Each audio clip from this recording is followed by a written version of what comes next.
मेरा शब्द है भारत शब्द के आलोक में भारतीय ज्ञान परंपरा। भारत शब्द पर हम चर्चा करेंगे। समय निश्चित है। भारत शब्द में भा शब्द का जो हम बात करेंगे, भा यानी ज्ञान, प्रकाश, दीप्ति, चमक। रथ माने उसमें लगे हुए, यानी ऐसा देश, उसमें रहने वाले ऐसे लोग जो ज्ञान की ओर लगे हुए हैं। अब ज्ञान की बात को भी हम दो तरह से समझेंगे।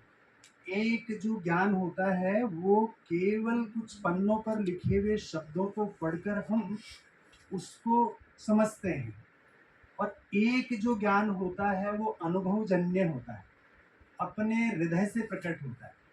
तो भारत शब्द में जो ज्ञान को लेकर बात है, वह ज्ञान किताबों से संबंधित नहीं है। क्यों नहीं है? क्योंकि आदरणीय मैम ने जब अपना विषय रखा था, उस विषय में आया था, कबीर की बात हुई थी, संत रविदास की बात हुई थी। वो ऐसे रामकृष्ण परमहंस देव ऐसे थे जिनके हृदय में ज्ञान का दीपक जला, और जलने के बाद उनके मुख से अद्वैत वेदांत झरता है। क्योंकि अगर केवल पुस्तक पढ़कर कोई ज्ञानी हो जाता, तो यूँ समझिए कि जैसे आप एरोप्लेन चलाने के लिए केवल 5 पन्नों में वो कैसे उसको कंट्रोल करना है, कैसे चलाना है, ये पढ़ लोगे और आपको एरोप्लेन संभला दिया गया। तो आप क्या करेंगे? किसी जगह ले जाकर कहीं डुबो देंगे, समुद्र में, किसी पहाड़ी में ठोक देंगे, नहीं तो ज़मीन में धँसा देंगे, नहीं तो ऊपर ले जाएँगे, और उसमें बैठे हुए यात्रियों को गलत दिशा में ले जाएँगे। भारत का ज्ञान जो है वो ऐसा है कि वो अनुभव के आधार पर है। हृदय में जब प्रकाश फूटता है, तो आपके हृदय में प्रकाश फूटने पर गीता उत्पन्न होती है, कबीर वाणी उत्पन्न होती है, दादू वाणी उत्पन्न होती है, मीराबाई जन्मती है। तो जो भारत का ज्ञान है वो ऐसा है। वो ज्ञान ऐसा नहीं है कि केवल किताबों से आया। अब दूसरे शब्दों में हम आगे बात करते हैं। इस के लिए एक वेदोक्ति है, वेदों में एक उक्ति है, देव निर्मितम देशम ऋषि निर्मितम राष्ट्रम। देव निर्मितम देशम ऋषि निर्मितम राष्ट्रम, ये कब सिद्ध है? अगर मेरे शरीर में पंच महाभूतों से बना हुआ ये मेरी देह है, यानी मेरी ये जो दिखने वाली बॉडी है, ये घड़ी है, कुर्ता है, बाल है, चमड़ी है, हड्डी है, ये सारा पृथ्वी तत्व है। इसलिए इस पृथ्वी को हम माँ कहते हैं। वो किस रूप में हमारे साथ में है? इस देह के रूप में साथ। जल की जब हम पूजा करते हैं, नदी की पूजा करते हैं, समुद्र की पूजा करते हैं, गिलास में लेने वाले जल को हम प्रणाम करके पीते हैं, तो आप समझिए आप केवल एहसान नहीं कर रहे उस पे, आपके भीतर जो रक्त बह रहा है, उस रक्त को प्रणाम कर रहे हो। उस रक्त को प्रणाम करने का भाव कब आता है? जब हृदय का दीपक जलता है, तब आप देव निर्मितम देशम के प्रति समर्पित होते हो।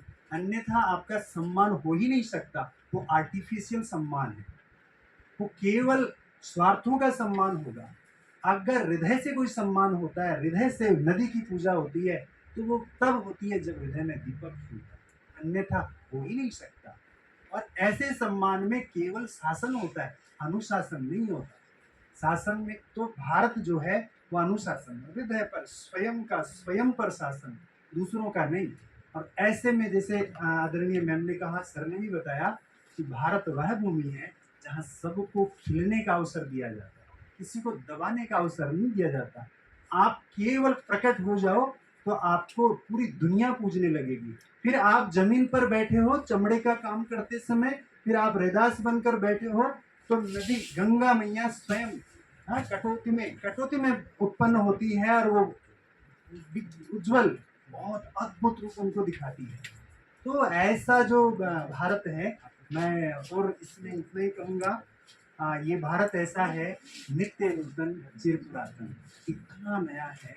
जैसे फूल के ऊपर ओस की बूंद होती है, उसको देख कर हम बड़े आनंदित होते हैं। इतना यह ज्ञान है इस देश का, और चिर पुरातन इतना पुराना है कि हमारे बुद्धि के पांव लड़खड़ा जाएंगे, इतनी दूरी तक इसका इतिहास है, मनवंतरों का इतिहास है।